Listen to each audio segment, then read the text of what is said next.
The river looked harmless.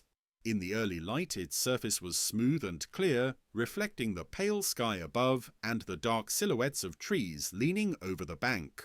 The water moved slowly here, wide and shallow near the edge, revealing stones, roots, and patches of pale sand beneath. Nothing disturbed it, no ripples, no floating debris, no sign of urgency. The crocodile lay motionless at the waterline. Only his eyes and the top of his head were visible, rising just above the surface where water met mud. His body extended back into the shallows, pressed low against the riverbed, limbs folded close, tail resting in a gentle curve that followed the shape of the bank. He had been there a long time, long enough for the water to settle completely around him, long enough for suspended particles to sink, leaving the river unusually clear. Long enough for small fish to return to their normal patterns, swimming close again, trusting the absence of movement. The crocodile did not breathe visibly. His lungs were full, held steady. The muscles along his flanks remained relaxed but ready, tension stored rather than expressed. His rough, dark scales blended with shadow and submerged stone, breaking his outline into shapes that meant nothing to anything passing above. The bank rose gently behind him. Mud baked hard in places, cracked where the sun reached it earlier in the day. Low grass grew in uneven clumps, roots tangled and exposed near the water's edge. A narrow animal path ran along the bank, pressed flat by repeated passage, antelope, boar, smaller mammals coming to drink. The crocodile knew the timing of that path, not by counting days, but by reading the river itself. Water levels, temperature, the angle of light. These determined when animals arrived, how long they stayed, how alert they would be. This morning, the light was steady. Cloud cover was thin and high, muting glare without dimming visibility. Shadows lay softly along the bank, not sharp enough to warn, not deep enough to conceal movement. Conditions favored stillness. The crocodile held his position. Beneath the surface, his body displaced water evenly, creating no turbulence. The clarity remained intact. Even the faintest disturbance would have spread outward, visible to anything approaching the river. Nothing came yet. A kingfisher darted low across the water, its reflection flashing briefly before vanishing downstream. It did not slow. Birds learned quickly where danger waited. Farther upriver, a group of fish shifted directions suddenly, responding to something unseen, perhaps a change in light, perhaps the shadow of something overhead. The crocodile registered it without reaction. Fish behavior alone did not justify movement. Energy mattered. Ambush demanded patience measured in hours, not moments. The crocodile's metabolism allowed this kind of waiting. Cold-blooded efficiency meant he could remain still while the river warmed slowly around him. A faint vibration reached him through the water. Footsteps. Distant. Soft. Not heavy enough yet to disturb the bank. The sound travelled faster through water than air, carrying information long before shape or scent arrived. The crocodile's eyes adjusted, focusing just above the surface. The water remained clear. That mattered. Clear water meant prey could see nothing unusual. No clouds of silt, no drifting particles, no sign that something large lay submerged just beneath their feet. Clarity was concealment. The crocodile did not move. He waited at the edge where land surrendered to water, where animals stepped down and lowered their heads, where attention shifted from surroundings to thirst. The river flowed gently past him, unaware, and the bank held its silence. The first animal arrived without urgency. It stepped out from the brush slowly, cautiously, stopping several body lengths from the water's edge. A young antelope, not fully grown, ribs faintly visible beneath its hide. Its ears rotated constantly, tracking sound from forest and river alike. Its head lifted and lowered as it tested scent, reading what the air was willing to reveal. The crocodile felt it before he saw it. The weight of the animal pressed vibrations into the bank, travelling through mud and water in softened pulses. Each step was information. Size, distance, hesitation. The crocodile's body registered these signals without movement, storing them as reference. The water remained clear. The antelope stepped closer. Its hooves pressed into damp earth near the edge, compressing mud that had dried slightly under the sun. Small cracks widened. A thin trickle of water slid back into the river, barely disturbing the surface. Still no silt rose. That mattered. The antelope paused again, neck extended, nostrils flaring. It lowered its head partway, then stopped, lifting it again as a bird flushed from nearby reeds. Muscles tightened briefly, then relaxed. False alarm. Thirst outweighed caution. It stepped down onto the shallow slope, hooves entering the water with a soft splash. The sound was small, localized. Ripples spread outward in gentle rings, passing over the crocodile's head without resistance. He did not react. The antelope drank. Each pull of water lowered its head further, attention narrowing to the surface directly in front of it. Its ears still moved, but less precisely now. The river reflected sky and leaves, hiding everything beneath. The crocodile remained a shape the water had accepted. Upstream, another presence approached. Heavier, slower. This one did not stop at the edge of the brush. It emerged fully. A wild boar, scarred along the shoulder, thick-bodied and confident. It snorted once, loudly, then moved toward the bank with little hesitation. Boars trusted force. They relied on mass, on sudden movement, on the assumption that few things would challenge them directly. The crocodile knew this kind well. Their confidence made them dangerous, to others and to themselves. The boar entered the water farther upriver, disturbing the surface slightly, churning mud with its hooves. A faint cloud of silt drifted outward, but the current carried it away from the crocodile's position. The water around him stayed clear. The antelope lifted its head at the noise, startled, water dripping from its mouth. It backed up one step, then another, creating small disturbances that still failed to reveal what lay beneath.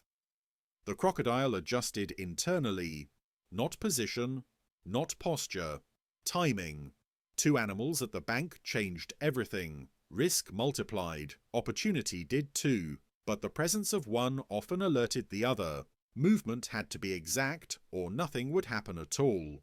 He waited. Minutes passed. The antelope drank again, quicker now, glancing toward the boar and then back to the forest. The boar waded deeper, splashing water onto the bank, snorting as it drank, unconcerned. The river tolerated them both. The crocodile's eyes tracked only the antelope. Not because it was weaker, but because it was closer to the precise edge where water depth changed suddenly, where footing became uncertain, where a single misstep could not be corrected. The antelope shifted its weight. One hoof slipped slightly on smooth mud. The movement was small, barely a stumble, but it sent a sharper vibration through the water. The crocodile felt it instantly. The antelope froze, muscles tensed, head lifting sharply. Still nothing visible changed in the river. The crocodile did not move, not yet. Above them, the light shifted subtly as a thin cloud passed across the sun. Glare softened, contrast flattened, reflections blurred. The water stayed clear. This was the moment. Not because the animals were unaware, but because everything else was aligned. Light, position, attention, silence. The crocodile's body remained pressed to the bank, force coiled and ready beneath stillness that had been earned over hours. His patience was not passive. It was precise. The river flowed on, unchanged in appearance, and the animals, believing the clarity meant safety, stayed. The moment did not arrive suddenly. It assembled itself from small, almost meaningless changes. A shift of weight, a pause held a fraction too long, the way light softened just enough to erase contrast at the edge of the water. The antelope stood half a body length from safety. Its front hooves were submerged, hind legs braced on the muddy slope. Its head lowered again, more quickly this time, urgency overtaking caution. Thirst had not been fully satisfied. It never was. The crocodile felt the redistribution of weight through the bank. Pressure increased, then settled. This was the line. He moved. not upward, not forward, sideways. His body slid along the riverbed with almost no vertical change, tail sweeping once in a controlled arc that displaced water without turbulence. The movement was faster than sight, but slower than panic, a burst of stored force released all at once. The water broke its stillness, not violently, not loudly, just enough. The antelope reacted instantly, muscles firing before thought could form. Its head snapped up, legs pushing backward in a desperate attempt to regain footing. Hooves struck mud that no longer offered resistance. The bank gave way. The crocodile surged. His jaws did not snap wildly. They closed with precision, angled to seize without crushing prematurely. Teeth found purchase along the antelope's lower leg, just above the hoof, where bone narrowed and leverage favoured the pull. The water clouded at once. Silt erupted upward in thick brown plumes, erasing visibility entirely. What had been clear moments before became opaque in seconds, hiding everything: predator, prey, motion itself. The antelope screamed. The sound cut sharply through the air, brief and raw, then dissolved into splashing chaos as its body was dragged sideways into deeper water. Its hind legs scrambled uselessly against collapsing mud. The boar reacted too late. It lurched backward, snorting loudly, hooves churning water and mud as it retreated from the bank. Silt spread farther now, the river fully disturbed, clarity destroyed. The crocodile pulled. Not with speed, but with weight. He rotated his body slightly, using the curve of the bank to leverage the antelope away from solid ground. The technique was practiced, refined over countless encounters, turning resistance into imbalance. The antelope's legs lost contact with the bank. For a moment, its body floated, buoyed by panic and air. Then the crocodile rolled. The motion was slow but unstoppable, driven by mass rather than momentum. The antelope was pulled under, its struggles churning the water briefly before weakening as air escaped in violent bursts. The river absorbed the movement. Surface turbulence spread outward in widening rings, then faded as quickly as it had appeared. Mud settled slowly, drifting back down in suspended clouds that hid what remained beneath. The boar fled. It crashed through reeds and brush, breaking branches, noise rippling through the forest as alarms spread outward. Birds lifted, insects scattered. The quiet of the bank shattered, then slowly began to reform. Beneath the surface, the crocodile held. There was no thrashing now, only pressure, only control. He waited until resistance softened completely before adjusting his grip, repositioning with care to avoid injury to himself. Feeding was not immediate. Safety came first. Stability, ensuring the struggle was finished. Minutes passed. The water began to clear again. Particles settled, light returned, distorted but readable. The surface smoothed, reflecting sky and leaves once more. Nothing at the bank suggested what had happened. No blood reached the surface. No floating debris remained. Only faint disturbances in the mud marked where hooves had slipped and failed. The crocodile moved back into position, not to hunt again, to rest. His body returned to the shallows, pressed low, limbs folded beneath him. His breathing slowed. The river cooled around him, accepting his weight as it had before. The water grew clear. The bank fell silent. And the path that had drawn animals moments earlier waited again, unchanged, indifferent, offering no warning of what patience beneath it could become. The river did not stay disturbed for long. Mud that had been lifted into the water column began to settle almost immediately, drifting downward in soft, uneven curtains. The heavier particles sank first, darkening the bottom near the bank. Finer silt followed more slowly, suspended just long enough to blur outlines before disappearing again into the riverbed. Within minutes, clarity returned. From above, the water once again looked calm and shallow, revealing pale sand, rounded stones, and the dark shapes of submerged roots. The surface reflected sky and branches as if nothing beneath it had shifted at all. The crocodile remained in the shallows. His body lay angled slightly away from the bank now, deeper than before but still pressed low against the riverbed. One hind leg was extended farther back, adjusting for comfort. His jaws were closed. His eyes remained above the surface, open and unblinking. He did not feed yet. After exertion, stillness mattered more than consumption. His muscles needed time to settle, to release tension gradually. Injury during feeding was a greater risk than hunger. The bank emptied. The path that had drawn animals earlier stood abandoned now. Crushed grass slowly lifted. Wet mud along the edge began to dry where sunlight reached it, forming thin cracks that erased the sharpness of recent impressions. No animal returned. Alarm travelled faster than thirst. Sound and scent spread outward into the forest, altering movement patterns well beyond the river itself.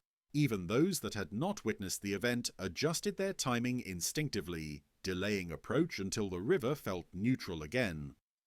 Time passed. The light shifted lower, angling across the water and bank in longer bands. Shadows stretched. Insects returned cautiously, skimming the surface where warmth gathered. A waterbird stepped along the opposite bank, peering down, then moving on. The crocodile felt the change in temperature before it became visible. Water cooled slightly as the sun lowered, pulling heat from his body more quickly now. His metabolism adjusted accordingly, slowing further, conserving what had been spent. Only then did he move again. Not toward the bank, downriver. He slid forward with minimal effort, tail guiding his body into deeper water where the current was marginally stronger. There, he repositioned himself near a submerged log, a place of cover and stability where feeding could occur later without exposure. The remains of the antelope were secured beneath him, held by weight and structure rather than grip. There was no urgency. Scavengers would not reach this depth easily. The river itself offered concealment. Above the surface, nothing suggested success or failure. No sign marked the bank. No stain lingered in the water. The river presented the same invitation it always had. Calm, clear, approachable. By evening, birds called again from the trees. Small mammals moved through the undergrowth, careful but not frozen by fear. The forest adjusted, not to the loss of one animal, but to the brief disruption of balance. This was how the system worked. Predation was not an interruption, it was a function. The crocodile did not think of it as such. He existed where land ended and water began, responding to pressure, temperature, opportunity. His patience had not been strategic, it had been necessary. As darkness crept in, the river reflected less sky and more shadow. The surface darkened, depth returned to anonymity, the water stayed clear, and the bank, having revealed nothing, waited again.